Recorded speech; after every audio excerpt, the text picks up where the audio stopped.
Hello everyone, I'm Meteorologist Charlie Ironmonger. Thank you so much for joining me today for your 11 a.m. news and weather update from the First Alert Desk. Now we've got news out of Carteret County where two people are now facing charges after a shooting. 61-year-old Jerry Pritchett and 56-year-old Corey Pritchett were arrested by Carteret County deputies yesterday morning. Warrants say both men are accused of shooting a man on Saturday. Corey Pritchett was charged with assault with a deadly weapon with intent to kill, and Jerry Pritchett was charged with assault with a deadly weapon with intent to kill or seriously injure. Both were taken to the Carteret County Jail without bond. Now, WITN has reached out to the Sheriff's Office for more information on the investigation. We are also waiting to learn about the relationship between the two suspects as the men share the same address on Bogue Loop Road, according to court records.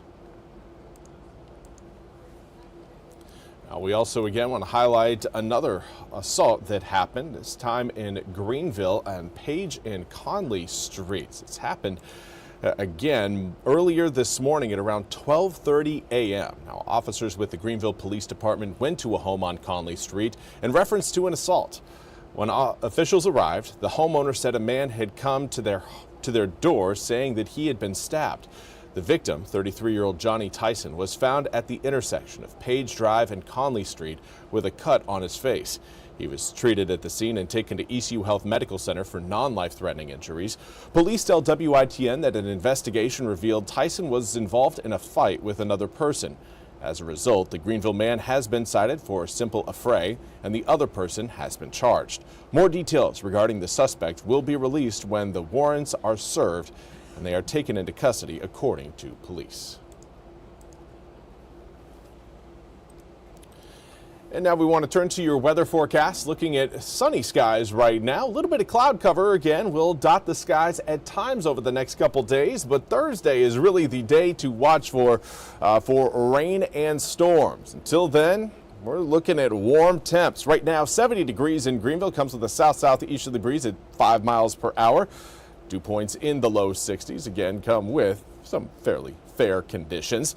As far as air temperatures go, most of us looking at the upper 60s to low 70s. Those of you watching along the coast right now in the mid 60s, and Hatteras as well as Mario, upper 60s. Along the Crystal Coast right now, Beaufort enjoying 69 degrees. Coolest spot on the map, Ahoskie, right now at 61.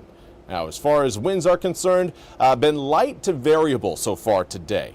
We are going to continue to see a mild breeze hold through the rest of this afternoon, but winds generally coming in out of the southwest. Some areas may see more of a westerly breeze, others may see a little bit more of a southerly breeze, but within that range, again, we're going to be getting our air generally from the southwest. Now, wind speeds will likely blow in at around 3 to 8 miles an hour, not the strongest of winds, and that's what's going to lead to the wind direction variability.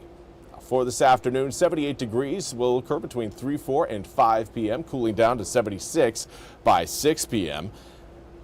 As far as overnight temps go, we will be cooling down, looking at the mid-60s as we approach midnight, but coming up for tomorrow morning, likely starting out the day in the upper 50s. It's going to be a little bit cooler coming up for tomorrow morning, but do want to highlight that we've got some ECU baseball to discuss. Coming up tomorrow, ECU is going to be taking on Old Dominion at 4 o'clock at Clark LeClaire. Looking at southwesterly breeze at 9 miles an hour, air temps around the 80-degree mark, and looking at mostly sunny skies for that game. And then we've got more baseball over the weekend, Friday, Saturday, and Sunday, as ECU is going to be taking on Pennsylvania. Friday at 6 o'clock, Saturday at 4, and Sunday at 1. Now, air temperatures will gradually warm up for East first pitch. Friday's first pitch, 61 degrees. Saturday, 68. Sunday, 73. Make sure to bring the sunscreen, though, because even though air temperatures on Friday are going to be down from where we'll be on Wednesday, thanks to Thursday's cold front, you are again going to want to have that sunscreen handy, as skies will be mostly sunny. Now, here's a look at how everything's going to be coming together over the next several days. There's that area of low pressure inching its way further and further northward. Another area of low pressure develops further back towards the west, and that's going to be the one that finally brings about a big push of colder and drier air to the region.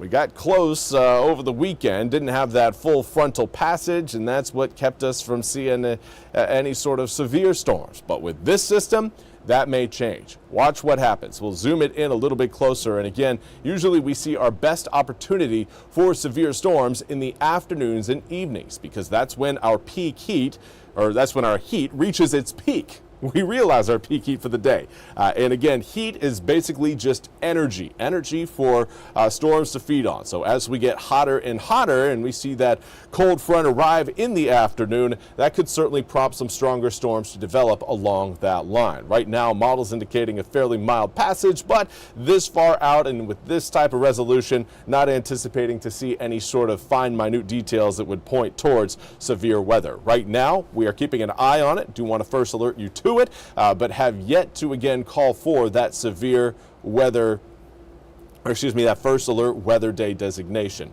85 degrees on Wednesday, turns to 62 by Friday due to Thursday's cold front, but then we will gradually warm back up as we head through next week. Saturday, 70 degrees, 75 on Sunday, 76 the following Monday. Well, that's all we have time for today's 11 a.m. news and weather update from the First Alert Desk. I want to thank you all so much for joining me. We'll be back with more news and weather coming up at the top of the hour. Until then, have a fantastic rest of your Monday.